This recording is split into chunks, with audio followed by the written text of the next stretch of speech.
One of my favorite sayings by Danny Meyer is that business, like life, is all about how you make people feel.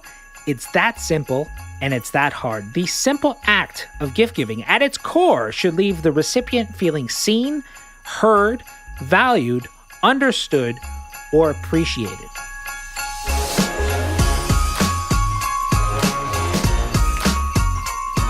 Ladies and gentlemen, I'm your host, Jayson Gaignard. Welcome to a very special holiday edition of the Community Made podcast.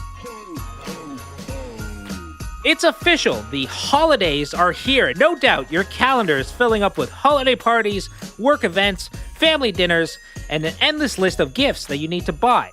Well, when everybody is out there Googling the top 10 gifts to buy for 2017, I'm here to tell you outright that giving gifts to clients or members of your team over the holidays is a mistake. And you should invest your time, your energy, and your money into something else. Now, for context, I'm a huge fan of strategic gifting. Many of you may not know my gift-giving experience, but appreciation and making people feel special is a huge part of the work that I do. So gift-giving is naturally a large component of that. A really thoughtful gift is a great way to show someone how much you care or how much they mean to you, just not during the holiday season. Some say he's a madman, some say he's a kooky bird, but we know he's the man, he's a genius. And don't you forget it. Listen, there are 3 legitimate reasons why holiday gift giving is a bad idea. Reason number 1, noise. Gift giving during the holidays reminds me of the saying that the one who follows the crowd usually goes no further than the crowd, but those who walk alone are likely to find themselves in places no one has ever been before. Now, I don't think you would disagree that the holidays are the noisiest time of year to give a gift of any kind. There's no time of year that's even a close second. During the holidays, it's super easy for a gift to get lost in the busyness of the season, regardless of how thoughtful or how extravagant it is, period. So if you're looking to communicate how much you value someone, this is not the right time of year to do it. Reason number 2, expectations of frequency. Now, when you give a gift around the holiday season, you're setting an expectation whether you intend to or not. Consciously or unconsciously, the recipient is now going to expect a gift from you each year during the holidays, and that can be a terrible trap for you, the gift giver. Let me break down the psychology of habits for you, because I think it helps really make my point. Charles Duhigg wrote a fantastic New York Times bestselling book called The Power of Habits. And in that said book, he breaks down the psychology of habit formation into 3 parts. Every habit functions the same way. At first, there's a cue, some type of trigger that makes the behavior unfold automatically. Studies tell us that a cue can be a location, a time of day, a certain emotional state, other people, or just a pattern of behaviors that consistently triggers a certain routine.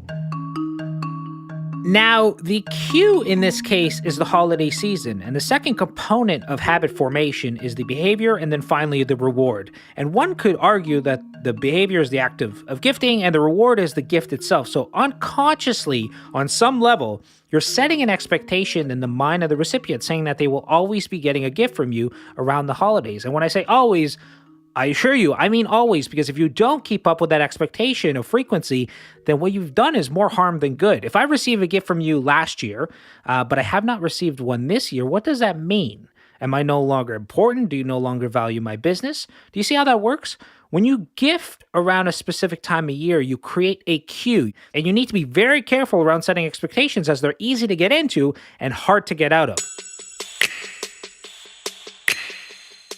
Which takes me to my third and final reason why gifting around the holidays is a mistake. Reason number 3, setting the benchmark. As you fall into the trap of setting an expectation of frequency when you gift around the holidays, you're also setting a benchmark or a bar. Gifting can sometimes be used as a measuring stick when it comes to the value of a relationship. What I mean by that is, if I'm a client of yours and you send me a gift, on some level, I'm judging our business relationship based on the perceived value of that said gift.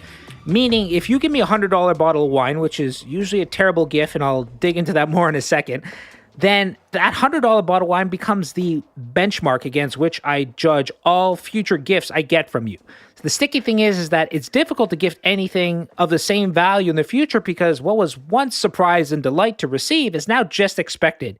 And just like that, you've automatically fallen into the trap of always needing to raise the bar or the benchmark in order to surprise and delight the people you value. Always needing to be more thoughtful, always needing to spend more money.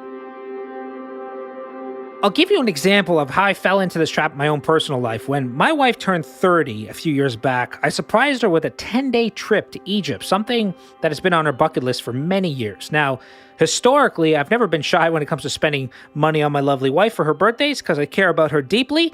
However, I noticed a steady increase in spending year over year because I always felt that I needed to top the last year. It's safe to say that she was ecstatic about her trip to Egypt. However, I remember telling myself, I'm like, what the hell am I going to buy her when she turns 31?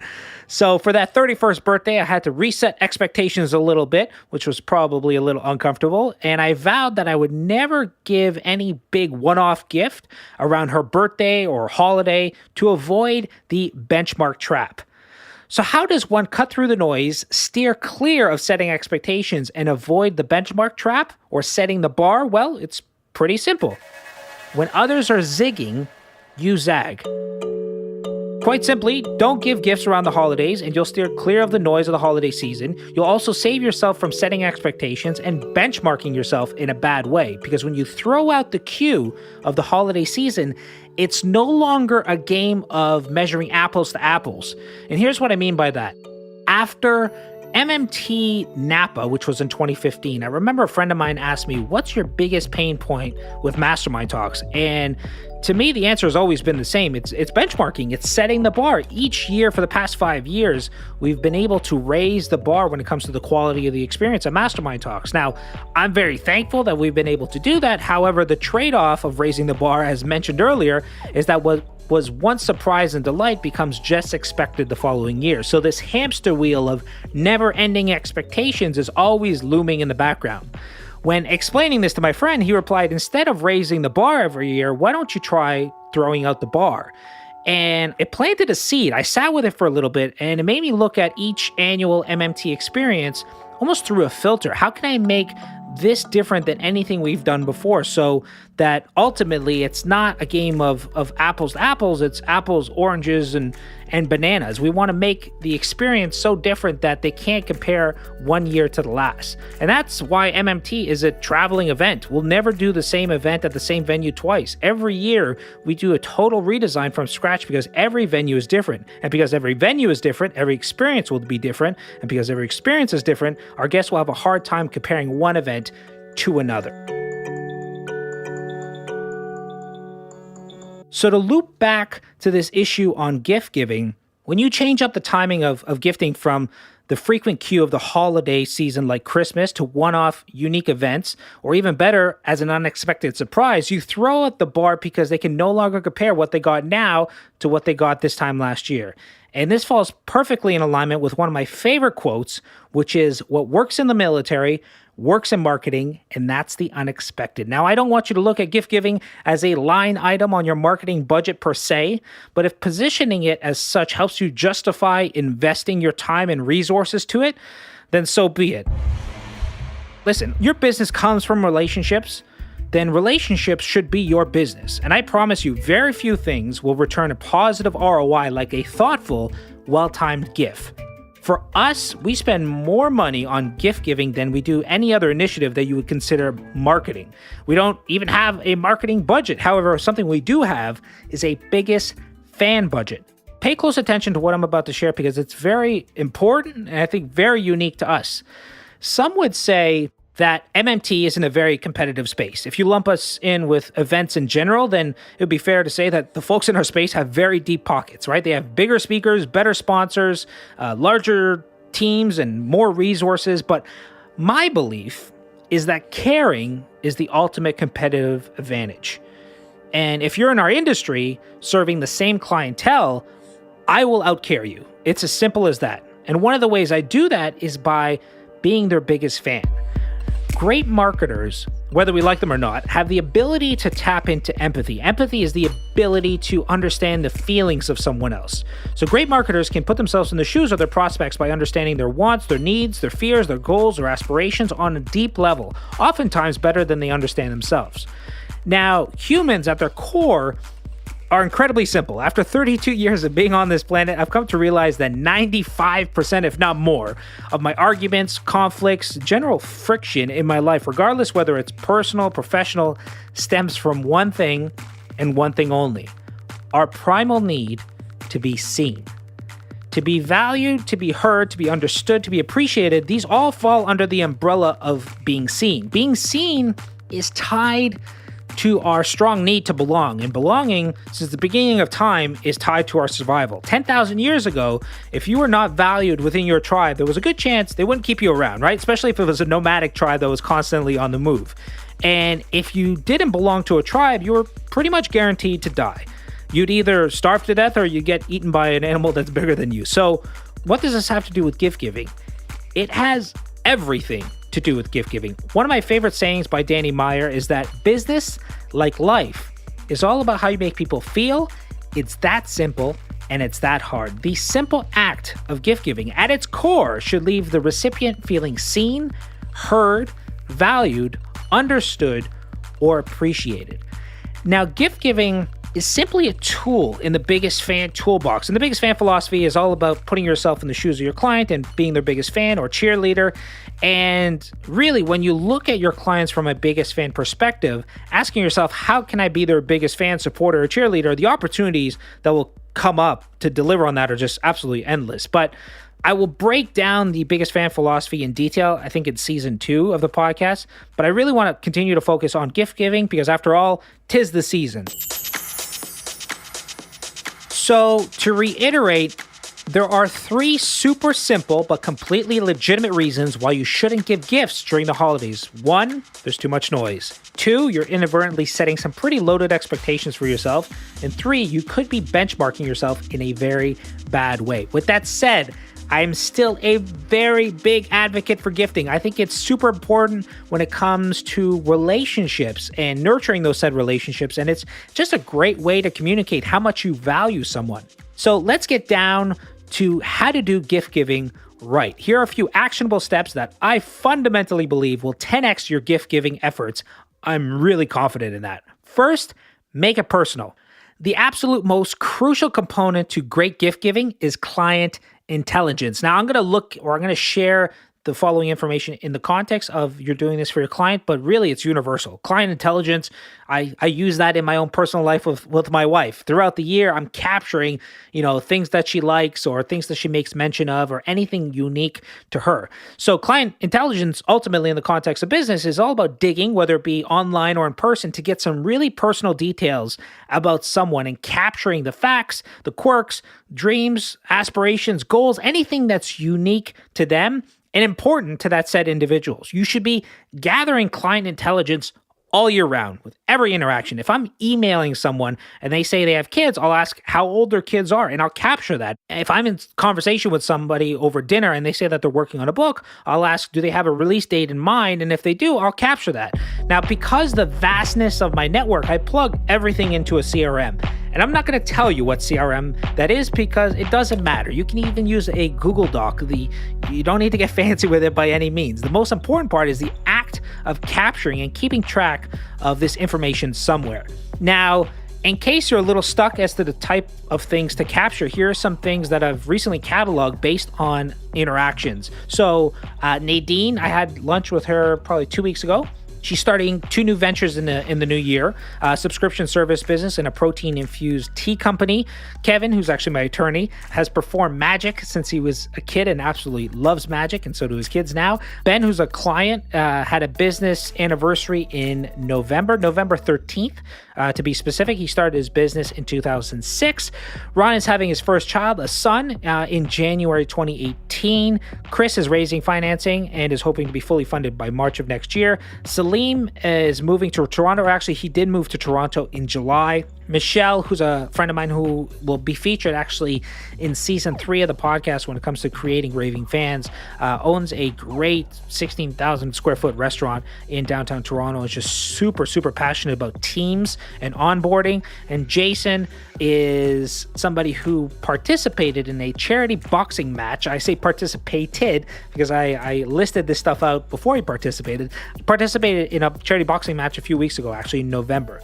So you can see that when you do this well, gift giving becomes a breeze. Because, I mean, looking back on some of these people I listed, Jayson, when I knew he was doing his boxing match, I ended up sending him a bunch of swag from a company called Roots of Fight. I don't want to get into it, but basically they have like Mike Tyson licensed apparel and those kind of things. So I ended up sending him, I think it was like 2 sweatshirts, a t-shirt, and something else. And I made a note saying, like, I hope this helps you channel your inner Tyson or something like that. Plus, he's based out of Brooklyn. So that was just kind of a cherry on top when it came to the gift. Michelle is passionate about teams and onboarding. Again, I'll be featuring him on season 3 of the podcast. But there's a great book I read recently called The Power of Moments by Dan Heath and Chip Heath. And the first chapter, they talk about the importance of onboarding your employees. So I ended up sending him a copy of the book and making a note saying, hey, dude, this is perfectly in alignment with what you preach. He really appreciated that. Salim, when he moved to Toronto in July, he moved from Miami. And what I did was I sent him a welcome gift of 3 gift cards, which were all 3 of my favorite restaurants in the city. 2 of them were for date nights with his wife. And then one of them, because he has a 10-year-old son, was for a family brunch. He enjoyed that immensely. Chris is raising financing in March. This doesn't even require a gift, but I can check in with him. There's another one here. Ron, having his son in January of next year. Again, check in with him in February and see how parenthood is treating him. All these things, when you really start to list out that client intelligence, gift giving becomes really, really easy. Now, maybe you're gifting for someone you don't really know all that well. We ourselves run into this from time to time. However, if they have any kind of online presence, social media is a fantastic tool to research people. There is virtually no excuse for poor gift giving anymore. And my wife, Candace, who's a partner in the business, is just a great gift giver and a ninja when it comes to leveraging social media to find the perfect gift for speakers at our past events. For one speaker who was an avid reader, she dug around his personal blog and found out that What Makes Sammy Run is his favorite book of all time. So she ended up sourcing and gifting him a signed original copy. For another speaker, she found a poem that he posted on Instagram over a year prior and got that etched into a leather-bound notebook. For another speaker, she discovered that in an interview, this one female speaker, her life's mantra was, why push through life when you can dance through it? So my wife, Candace, got that engraved on a bracelet. So being exceptional at gift giving is not rocket science, but it does require you to go the extra mile. However, as I always preach, when you go the extra mile, it's never crowded. One important thing to note when it comes to client intelligence is that if you want to care about someone, care about who they care about. The idea stems from Tony Robbins because he has a saying that if you want to influence someone, you need to find out what already influences them. So focus on what my buddy John Rulin calls the inner circle. This could be their kids, their spouse, their assistant.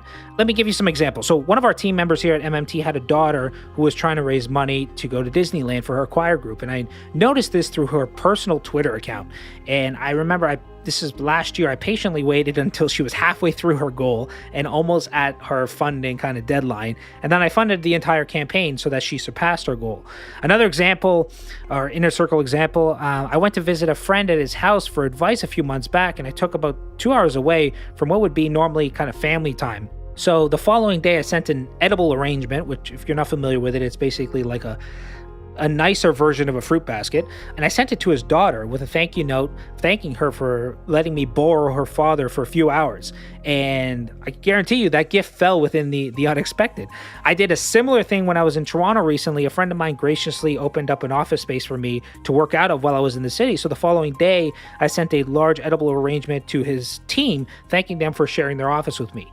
So that last gift, I mean, again, unexpected, but it also makes the boss, who's, again, a good friend of mine, look like a rock star. And make no mistake about it, we all have a deep desire to look good or to feel significant, whether it be with our spouse or with our friends or with our team. So how can you make somebody else look good? Another example of taking care of the inner circle that I could share is with my very own daughter. So in this 20-second interview with my 5-year-old daughter, she explains her favorite restaurant along with her favorite hotel and why. I like Swiss Chalet because it has a treasure chest and stuff like that. What is your favorite hotel? Chelsea Hotel. Why is the Chelsea Hotel your favorite hotel? Because it has a treasure chest and a banging thingy. So Chelsea Hotel is your favorite hotel because it has a treasure chest? What's inside the treasure chest? Toys. Toys? So that banging thingy that she made mention of is a giant dong. And listen, we've been to some of the greatest restaurants in the world. New York, Vegas, Montreal, Maui, Sorrento, Italy. With that said, my daughter's favorite restaurant is a place that sells quarter chicken dinners for $8.99. Why? Because business, like life, is all about how you make people feel. And Swiss Chalet, for some reason, makes my daughter feel special. So when my daughter wants to go out and eat, who do you think gets my business? So again, the inner circle can be their kids, it could be their spouse, it could be their assistant, their cause, whoever or whatever is dear to them. Now, the caveat is that the gift needs to be genuine and thoughtful. It can't be seen as a strategic gift with an agenda behind it. Meaning, if my wife receives flowers from someone she barely knows, and that person is ultimately the reason they're doing it is to get access to me, then that's no bueno, right? This should be fairly intuitive. However, people still make this mistake all the time. And speaking of John Ruhlin, I mean, he's a very good friend of mine and wrote a fantastic book called Giftology, the art and science of using gifts to cut through the noise, increase referrals, and strengthen retention. I've learned a handful of things from him over the years, including the importance of seeking gifts that have a high CPM. Another way to put this into focus is really to focus gifts on gifts that are evergreen and not consumable. I mentioned earlier in this episode that one of the more popular gifts, given, I guess, the business context, is wine or alcohol. And the problem with a gift like that is that once it's consumed, it's simply out of sight, out of mind. Instead, John preaches that you should seek gifts that are evergreen with a high CPM. A CPM means cost per impression. One of John's signature gifts is engraved Cutco knives, and I've used these a ton over the years. I've probably gifted hundreds, and they work really, really well. A gift like a knife is something that is often used, obviously, on a daily basis, and every time someone uses that said knife, consciously or unconsciously, they will think of where they got it from. And it's a remarkable gift in the sense that the majority of the recipients always post about receiving theirs on social media. And again, to this day, especially with Thanksgiving that just passed, I usually probably get a few messages from people that received knives many years ago from me. And again, they're still using it to this day. But I'll give you an example right now. Brian, who has a huge kind of platform called The London Reel. It's a podcast, a YouTube channel, again, huge YouTube following, actually posted this after he received his knife. So I was hanging out in the studio today. We're building the brand new studio and everything. And I got this package in the mail and I didn't know what it was. And I open it up and guess what it is? It is a card that says Brian. It's a knife. Okay, good. And if you go closer on it, look at it. Look at that. It has the logo of London Reel. And I open the card up and it is from Jayson and Candice Gaignard. And in case you don't know who Jayson is, he's the guy that created Masterminds Talks. And it's the 3rd year running, and I am so pumped to go in about 2 weeks. It's in Napa, California. And he says, hey, Brian, thank you for carving out the time to be at Mastermind Talks in Napa. We're committed to making it an incredible experience and are excited to have you.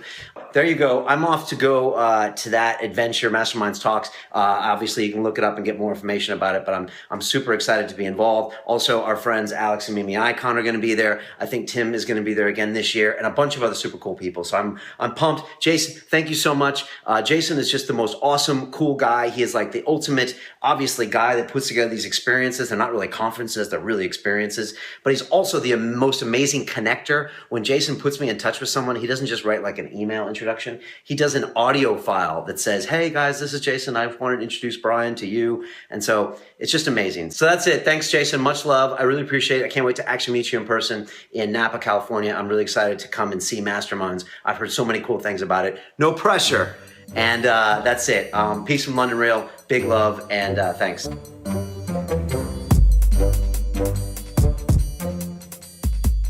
Now, I obviously didn't ask Brian to broadcast a video to his hundreds of thousands of YouTube followers, but it's a great example of what is possible when you gift something that is remarkable, something worth remarketing, when it's a gift that's personal and it's, in this case, personalized, and it falls within the spectrum of unexpected and surprise and delight. We all have a deep desire to feel significant and important, and if your gift is able to do that, people will naturally talk about it or talk about that experience. And a side benefit to this specific gift, again, high CPM, it's non-consumable, meaning they're using it a lot, and consciously or unconsciously, they always remember where they got it from. With that said, I give out a lot of knives as gifts, but it's not a perfect gift because there is no perfect gift that you can use at scale. Receiving a knife, for example, in some cultures is bad luck. So every gift you send needs to be thoughtful and it needs to be personal. And if you're not going to invest the time to make a gift personal, you're better off not giving a gift altogether, because a bad gift can do more harm than good. Let me bring back the wine example, because I made mention of it a few times in this episode. I don't drink, but I get wine all the time as a gift. And I was recently given a bottle after a speaking engagement and actually gave it to a friend of mine who was at that speaking engagement afterwards. And a few days later, he messaged me on Facebook and he's like, dude, do you know how much this bottle of wine costs? And I'm like, no, I don't even remember the type of wine it was. And he's like, this is a $400 bottle of wine. And I was happy for him, but because I don't see value in wine, you could have easily given me some trinket from the dollar store and probably got the same reaction out of me. Now, this gift came from someone I barely knew, but if I'm gifted wine from someone I know well, unconsciously, it does more harm than good because, as mentioned earlier, I don't drink. And a lot of people know I don't drink. So a gift like that, if given from somebody I know well, makes me feel misunderstood. It makes me feel like I'm not being heard. It makes me feel like I'm not seen. And also, wine is probably the most common go-to gift out there. It's the afterthought of gifts. It's like, oh, we're going to dinner tonight. Let's grab a bottle of wine as a gift, right? It's like when you receive a gift like that, oftentimes it's like they didn't even try. Now, there's a caveat to this. The caveat is if your friend of yours is a wine aficionado and you know they have a favorite Malbec and it's hard to come by and all those kind of things, then gifting a bottle of wine is a little bit different. But for the general kind of population, again, you want to ensure that your gift is personal. And sometimes it's better to give no gift at all than to give a poor gift. Now, not giving a gift can sometimes make you feel a little guilty because you feel like there's almost this expectation. However, for me, again, if you don't have a thoughtful gift in mind, sit on it, save the money and bank it for a later date. Which reminds me, one of the last things I want to mention is that you would be very wise to avoid giving something that has a dollar figure attached. I share a lot of examples in the context of clients, but let's talk about employee recognition for a minute. I know a girl who has been loyal and has worked brutal overnight shifts for a certain company for many years. On her 10th year anniversary with that said company, she received, listen to this, she received a $15 gift card from a local mall. Imagine being the recipient of a gift like that. My heart broke when she told me that story because essentially her employer was communicating to her that out of all those long nights and years that she was loyal to the company, in essence, that was worth $15, which is absolutely terrible.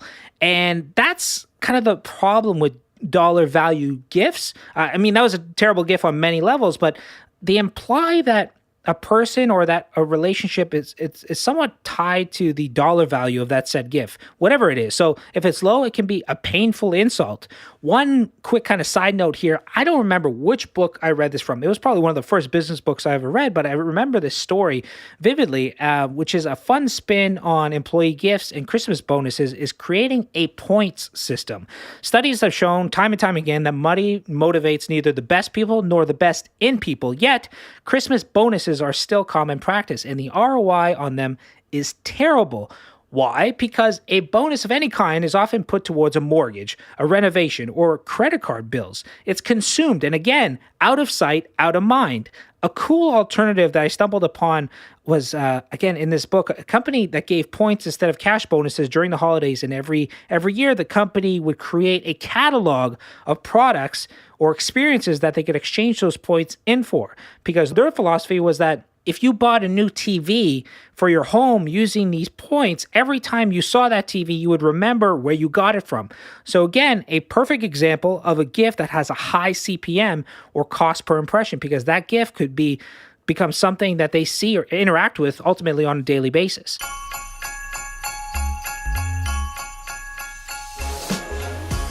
Now, I know there's a lot to consider when it comes to gift giving, and it can feel like you're dancing on landmines. So to recap, here's my advice. Don't gift around the holidays, steer clear of setting expectations, make it personal, make it unexpected, and avoid having a monetary price attached to a gift when possible.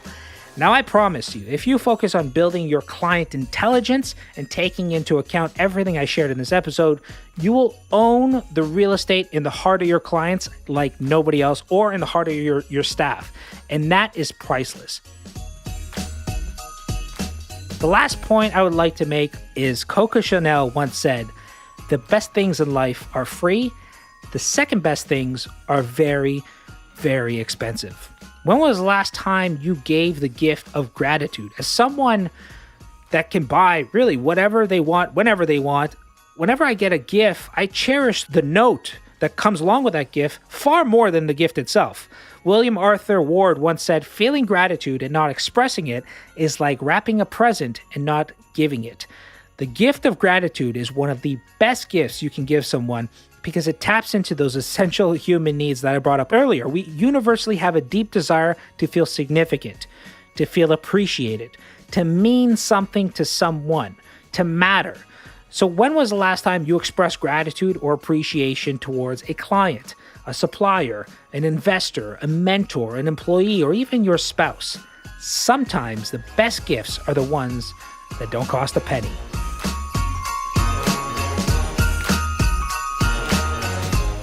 That is it for this episode, ladies and gentlemen. For show notes and resources mentioned, visit Community Made, the Community Made group. If you're not a member, I've told you before, I'll tell you again, it's free. Just go to communitymade.com to get access. Also, a quick shout out to a reviewer of the week, my good man, Mr. Daniel Moskowitz, who said, "It's been amazing. Jason's honest, authentic voice is refreshing and rare from someone who has achieved as much success as he has." I don't think I'm that successful, but thank you. Just finished my first year as a business owner, and Community Made has come up in time and has already given me knowledge and wisdom beyond expectations. Thank you, Jason, for coming back to us with this format. It's been the best part of my week, and your value is incredible. Thank you, Daniel. If you have enjoyed the podcast or this episode, I'd be forever grateful if you got the word out by sharing it with a friend on Facebook, rating it on iTunes. Even we have a Facebook page that you can leave a review. All that stuff is appreciated. I always love the love and support. I'm Jayson Gaignard. Thank you so much for joining me on today's episode of the Community Made Podcast.